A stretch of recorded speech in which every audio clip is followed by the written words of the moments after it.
ಧರ್ಮ ಯುದ್ಧದಲ್ಲಿ BJP versus ಸರ್ಕಾರಕ್ಕೆ ವೇದಿಕೆ ರೆಡಿಯಾದಂತೆ ಕಾಣಿಸ್ತಾ ಇದೆ.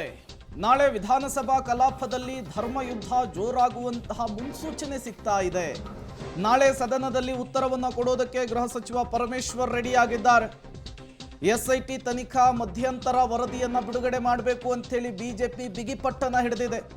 ಮುಸುಕುಧಾರಿಯ ಹಿಂದಿರುವಂತಹ ಮುಖಗಳು ಆತನ ಮೂಲ ಬಯಲಾಗಬೇಕು ಅಂತ ಹೇಳಿ ವಿಪಕ್ಷಗಳು ಪಟ್ಟು ಹಿಡಿದಿರುವಂತದ್ದು. ಸುಳ್ಳು ಸುದ್ದಿ ಹರಡ್ತಾ ಇರೋರ ವಿರುದ್ಧ ಕ್ರಮಕ್ಕೂ ಕೂಡ ಒತ್ತಾಯ ಕೇಳಿ ಬಂದಿದೆ. ತನಿಖೆಯನ್ನು ನಡೆಸುವಂತೆ ಸದನದಲ್ಲಿ ದೊಡ್ಡ ಮಟ್ಟದ ಆಗ್ರಹ ಕೂಡ ಕೇಳಿ ಬಂದಿತ್ತು. ಹಾಗಾಗಿ ನಾಳೆ ಗೃಹ ಸಚಿವರು ಧರ್ಮಸ್ಥಳದ ಪ್ರಕರಣದಲ್ಲಿ ಮಧ್ಯಂತರ ವರದಿಯ ವಿಚಾರದಲ್ಲಿ ಮಾತನಾಡುವಂತಹ ಮಾತುಗಳು ತುಂಬ ಕುತೂಹಲಕ್ಕಂತೂ ಕಾರಣವಾಗ್ತಾ ಇದೆ.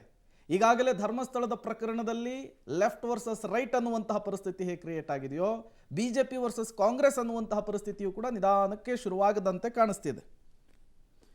ಮತ್ತಷ್ಟು ಡೀಟೇಲ್ಸ್ ಅನ್ನು ಕೊಡ್ತಾರೆ ಮಸೂದ್, ನೇರ ಸಂಪರ್ಕದಲ್ಲಿ ಜಾಯಿನ್ ಆಗಿದ್ದಾರೆ. ಮಸೂದ್, ಎಲ್ಲರೂ ಅಂದ್ಕೊಂಡಿರುವಂತಹದ್ದು ನಾಳೆ ಗೃಹ ಸಚಿವರು ಮಾತನಾಡ್ತಾರೆ, ತನಿಖಾಧಿಕಾರಿಗಳು ಮಧ್ಯಂತರ ವರದಿಯನ್ನು ಗೃಹ ಸಚಿವರಿಗೆ ಸಬ್ಮಿಟ್ ಮಾಡ್ತಾರೆ ಅಂತ ಹೇಳಿ. ಬಟ್ ಸರ್ಕಾರದ ಮಟ್ಟದಲ್ಲಿ ಯಾವ ರೀತಿಯ ಚಿಂತನೆ ಆಗ್ತಾ ಇದೆ ನಾಳೆಯ ಧರ್ಮಸ್ಥಳದ ಪ್ರಕರಣದ ವಿಚಾರಕ್ಕೆ ಸಂಬಂಧಪಟ್ಟಂತೆ ಮಾತನಾಡುವುದಕ್ಕೆ?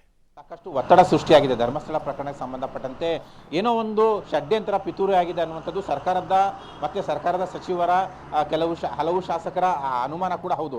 ಈ ಹಿನ್ನೆಲೆಯಲ್ಲೇ ಡಿ ಕೆ ಶಿವಕುಮಾರ್ ಅವರು ಇತರೆ ಸಚಿವರು ಕೂಡ ಷಡ್ಯಂತ್ರ ಆಗಿದೆ, ಯಾರು ಷಡ್ಯಂತ್ರ ಮಾಡಿದ್ದಾರೆ ಅದನ್ನು ಬಯಲಿಗೆಳಿತೀವಿ ಅನ್ನುವಂಥ ಹೇಳಿಕೆಗಳನ್ನ ಕೊಡ್ತಾ ಇದ್ದಾರೆ. ಆದರೆ ಗೃಹ ಇಲಾಖೆ ಸ್ವಲ್ಪ ಜವಾಬ್ದಾರಿಯುತವಾಗಿ ವರ್ತಿಸಬೇಕು ಅನ್ನುವಂಥ ಆಗ್ರಹ ಕೂಡ ವ್ಯಕ್ತ ಆಗ್ತಿದೆ. ಯಾಕೆಂದರೆ ಇದುವರೆಗೆ ಸುಮಾರು 20 ದಿನಗಳಿಂದ ಶವಶೋಧ ಆಗ್ತಿದೆ, ತನಿಖೆ ನಡೀತಾ ಇದೆ, ಏನಾಗಿದೆ ಏನಾಗಿಲ್ಲ ಅನ್ನುವಂಥ ಒಂದು ಸ್ಪಷ್ಟನೆಯನ್ನು, ಒಂದು ಕ್ಲಾರಿಟಿಯನ್ನು ಯಾರಿಗೂ ಕೂಡ ಬಿಟ್ಕೊಡ್ತಾ ಇಲ್ಲ. ನಾವು ಮಧ್ಯಪ್ರವೇಶ ಮಾಡ್ತಾ ಇಲ್ಲ ಅನ್ನುವಂಥ ಹೇಳಿಕೆಯನ್ನೇ ಪರಮೇಶ್ವರ್ ಅವರು ಹೇಳ್ಕೊಂಡು ಬರ್ತಾ ಇದ್ದಾರೆ.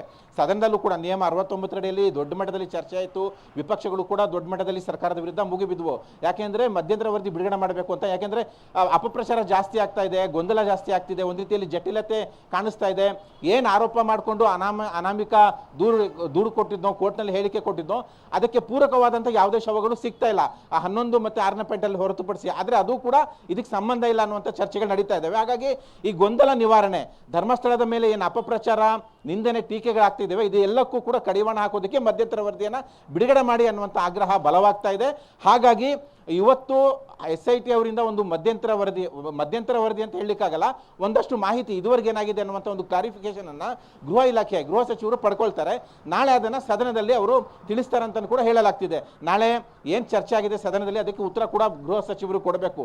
ಹಾಗಾಗಿ ಉತ್ತರದ ಭಾಗವಾಗಿ SIT ತನಿಖೆಯಲ್ಲಿ ಇದುವರೆಗೆ ಏನಾಗಿದೆ ಅನ್ನುವಂಥ ಒಂದು ಮಾಹಿತಿಯನ್ನು, ಗೊಂದಲ ನಿವಾರಣೆ ಮಾಡುವಂಥ ಒಂದಷ್ಟು ಕ್ಲಾರಿಫಿಕೇಶನ್ ಅನ್ನು ಸದನದಲ್ಲಿ ಕೊಡ್ತಾರೆ ಅಂತ ಕೂಡ ಹೇಳಲಾಗ್ತಿದೆ. ಆದರೆ ಬಿಜೆಪಿ ಇಷ್ಟಕ್ಕೆ ಬಿಡ್ತಾ ಇಲ್ಲ. ಈಗಾಗಲೇ ಧರ್ಮಸ್ಥಳ ಚಲೋ ಕೂಡ ಮಾಡಿದ್ದಾರೆ, ಅಲ್ಲೂ ಕೂಡ ಧರ್ಮಾಧಿಕಾರಿಗಳ ಪರವಾಗಿ ಘೋಷಣೆಯನ್ನು ಬೆಂಬಲ ಮಾಡಿ ವ್ಯಕ್ತಪಡಿಸಿದ್ದಾರೆ. ಎಲ್ಲವೂ ಕೂಡ ಒಂದು ರೀತಿಯಲ್ಲಿ ರಾಜಕೀಯ ಆರೋಪ ಪ್ರತ್ಯಾರೋಪದ ಒಂದು ಹಂತಕ್ಕೆ ಬಂದಿದೆ. ಹಾಗಾಗಿ ಸರ್ಕಾರ ಒಂದು ಕ್ಲಾರಿಫಿಕೇಶನ್ ಕೊಡಲೇಬೇಕು ಅನ್ನುವಂಥ ಒತ್ತಡ ಬಲವಾಗ್ತಿದೆ. ಹಾಗಾಗಿ ನಾಳೆಯ ಸದನ ಕುತೂಹಲ ಮೂಡಿಸಿದೆ. ಪರಮೇಶ್ವರ್ ಏನು ಹೇಳ್ತಾರೆ, ಸರ್ಕಾರದ ಸ್ಪಷ್ಟೀಕರಣ ಏನು ಅನ್ನುವಂಥದ್ದು.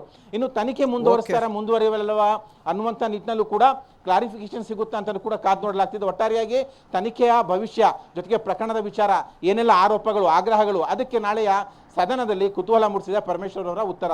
Prem. Okay, thank you Masood ತಮ್ಮೆಲ್ಲ ಮಾಹಿತಿಗಾಗಿ.